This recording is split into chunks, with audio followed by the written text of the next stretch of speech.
Great. Well, thank you for inviting me to this conference today. I hope you've had a great time so far. I will try and stay as long as I can, but we actually have a vote in about 45 minutes, so I will say my piece, join you for a few drinks, and then I'm afraid I'm going to have to run. But I suppose that's democracy, right? But look, I'm passionate about what you're talking about today and this whole issue because I'm from Hong Kong.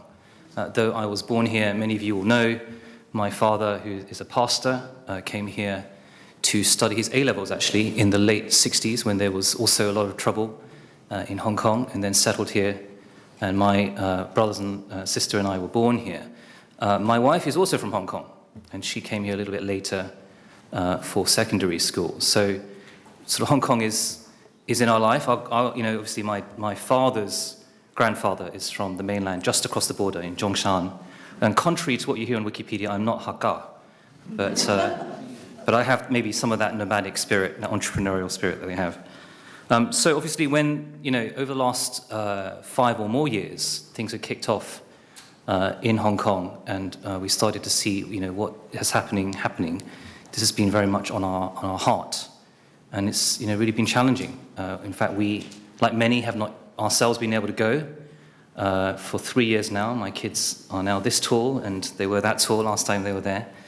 But so it's been really exciting to be able to support this initiative, and I want to pay tribute to Dan and Sunda and the British Future team, and many of you who work all around the country, online, night and day, to get us to where we got to. And we really thought at one point it was going to be a real humanitarian emergency, a bit like Heathrow is now, with all the luggage everywhere and people getting just off the boat, as it were.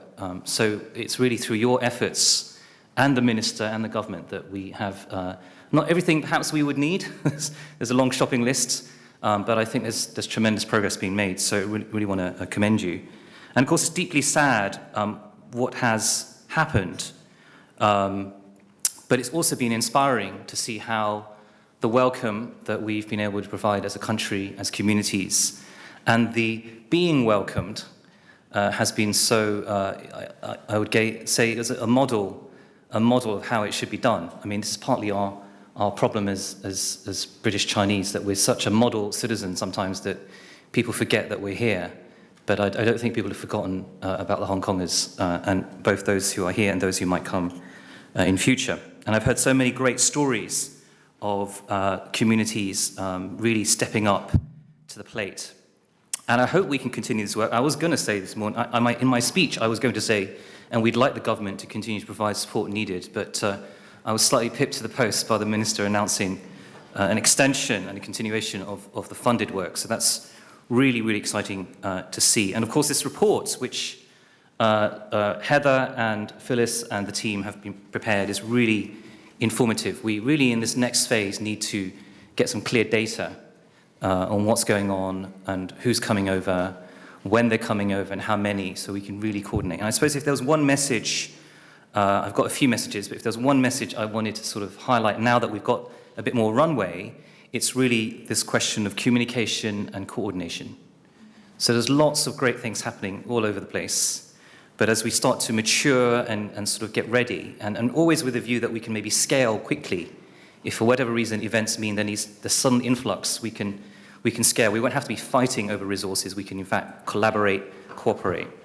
So, if anybody wanted to learn Welsh, for example, I hope that the guys in Wales would open up maybe some of their courses with online people joining. You can get another 100 English people, including me, who'd like to learn Welsh.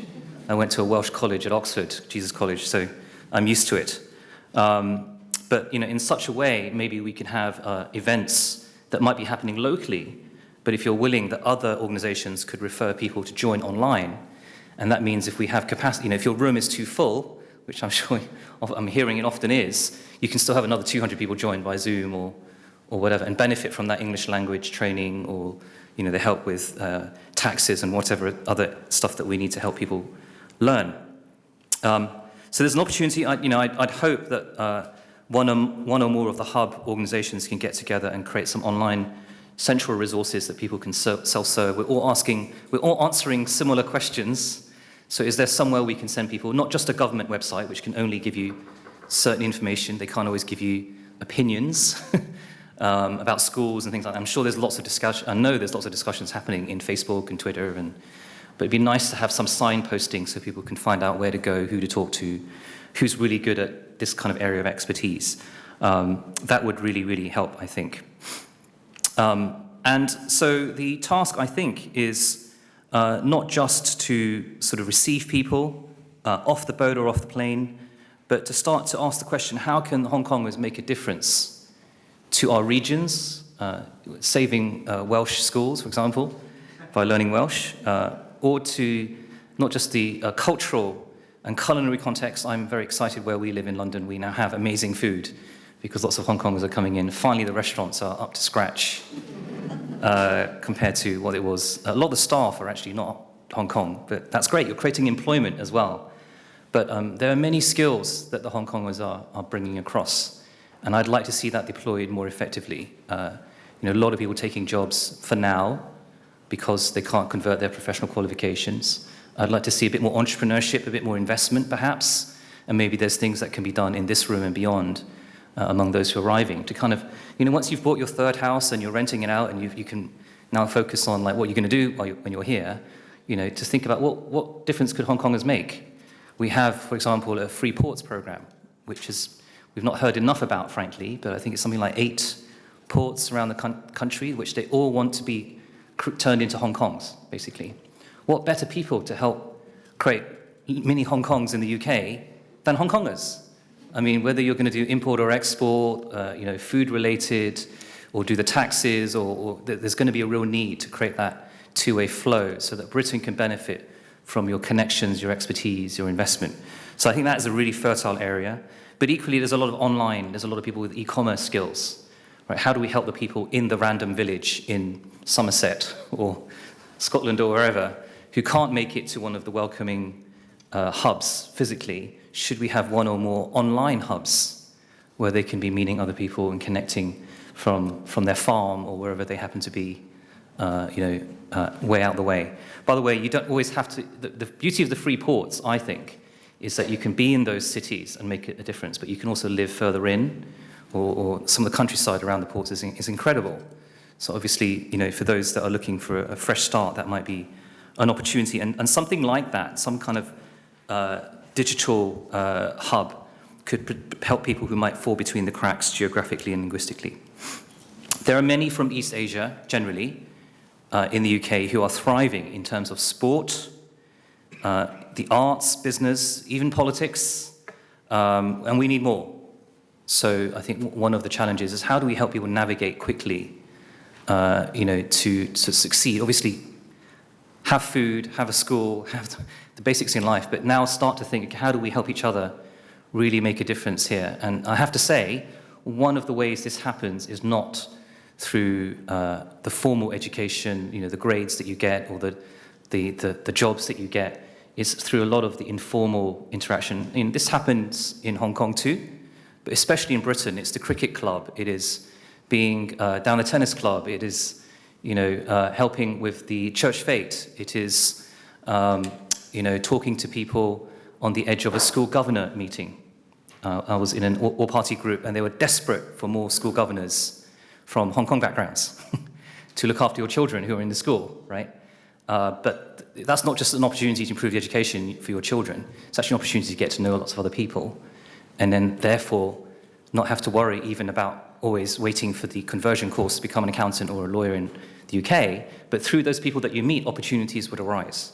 In fact, I know of many, many stories where people have been getting jobs or business opportunities that have got nothing to do with what their certificate is, what their qualification is. It's just because they made connection, and people are so sympathetic and want to help out Hong Kongans that they're willing to, overlook any of that stuff. So don't feel limited by what piece of paper you can hold. It's good that we fight to create that convertibility, but I think for those that you're helping, for those of you who are in these kinds of situations, help people realize that there's more that can be done just by connecting with people. I think I want to end by just saying one other thing, which, this might be a bit delicate, but I think I'll say it, because my great-grandfather is from the mainland, and my father and wife, as I say, is from Hong Kong. And I'm born here. I'm a British So theoretically, nobody should have an issue with me because I can connect with all quarters. And one of the things that we really are needing to do here in the UK is thrive as a whole Chinese community. And there are lots of challenges with that, political. And even before the political, there are lots of just challenges in terms of stylistic, the kind of food people eat and so on and so forth. So I'm not utopian. I'm not expecting all of us to be, best buddies. But I think there is an opportunity because people can't tell the difference in the mainstream. If you're white mainstream, you cannot tell the difference between one Japanese and one Chinese and one Korean. Some people will beat up any of you because of the way you look, verbally or online or in other ways. So there is a real opportunity as you become true citizens of this country to demonstrate the best of this country, to create a place that we would want, ideally, to have all over the world, a place of tolerance, a place where you can understand differences, where you can get on with each other and not agree. I'm not saying we need to agree, but actually create an environment where everybody could feel they can come here, find their place, make their new life. And there are some of us who have been here a long, long time, and we're sympathetic. Some of the guys I know have been here all their lives. Their parents have been here 3 generations. They are watching the same podcasts and video blogs as you and lamenting what's going on. And then there are others who probably don't care as much, but they're not opposed. They're not. A lot of people here aren't political, full stop. They just want to put their kids into school, become a lawyer, whatever it is. And so you have both more friends than you think, and those of you who are working with Hong Kongers, to let them know there are more friends than you would think in both the wider Chinese and East Asian community. And there are than enemies. And it's going to be hard to figure out sometimes what that is.